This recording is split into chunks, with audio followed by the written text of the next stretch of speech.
Okay, कुछ और question देखते हैं।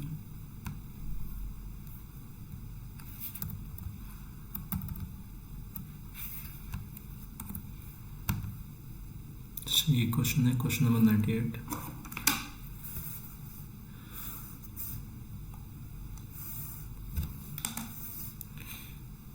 ठीक है, the following are 5 statements about short run cost curve.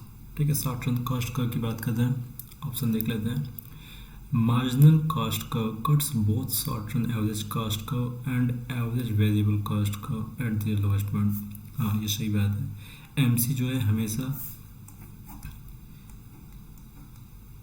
इन दोनों को उनके लोवेस्ट पॉइंट पे कट करता है। ठीक है, MC curve cuts AC from below but nothing can be said about ABC. गलत बात है, एबीसी को भी अपने लोवेस्ट पॉइंट पे उसे कट करता है। The distance between total cost curve and total variable curve gets reduced as quantity increases. ये गलत है, अभी देखते हैं कैसे गलत है। The average fixed cost curve is asymptotic to the cost axis. ये भी सही है। The AC curve is a U shaped. ये भी सही है। 1 2 3 ADE।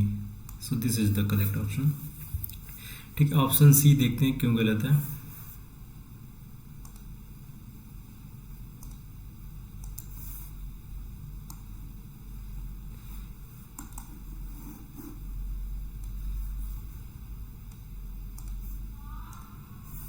ठीक है, ये बना हुआ है हमारे पास। ठीक है, यहाँ पे क्वांटिटीज होती हैं, यहाँ पे कॉस्ट फंक्शन बने हुए हैं। ठीक है, तो लिखा हुआ है the distance between total cost and total variable cost. तो टोटल कॉस्ट का हमारा बना होता है फिक्स्ड कॉस्ट से प्लस टोटल वेरिएबल कॉस्ट से। इन दो फैक्टर से हमारी टोटल कॉस्ट बनती है। तो फिक्स्ड कॉस्ट जो होती है वो फिक्स रहती है, वो क्वांटिटी के साथ नहीं चेंज होती है। तो ये हो गई हमारे पास फिक्स्ड कॉस्ट। ठीक, जो वेरिएबल कॉस्ट होती है वो क्वांटिटी के साथ बदलती रहती है। तो ये हो गई हमारी वेरिएबल कॉस्ट। तो फिक्स्ड कॉस्ट क्या होती है, दोनों को प्लस होता है। तो यहाँ से फिक्स्ड स्टार्ट होगी, तो यहाँ से हमारी स्टार्ट होगी टोटल कॉस्ट। ठीक है, अब जैसे जैसे हम क्वांटिटीज बढ़ाते जाएंगे वैसे वैसे हमारा वेरिएबल कॉस्ट बढ़ता रहेगा, वैसे वैसे ही हमारे पास टीसी भी बढ़ता रहेगा। इस वजह से ये जो गैप है, ये गैप कंटिन्यूअसली बना रहेगा। ठीक है, तो हम नहीं कह सकते हैं कि उनके बीच का जो उनके बीच की डिस्टेंस है वो कम हो जाएगी। इस वजह से ये ऑप्शन गलत हो जाएगा। अब डी ऑप्शन देखते हैं। लिखा हुआ है average fixed cost curve is asymptotic to the cost axis.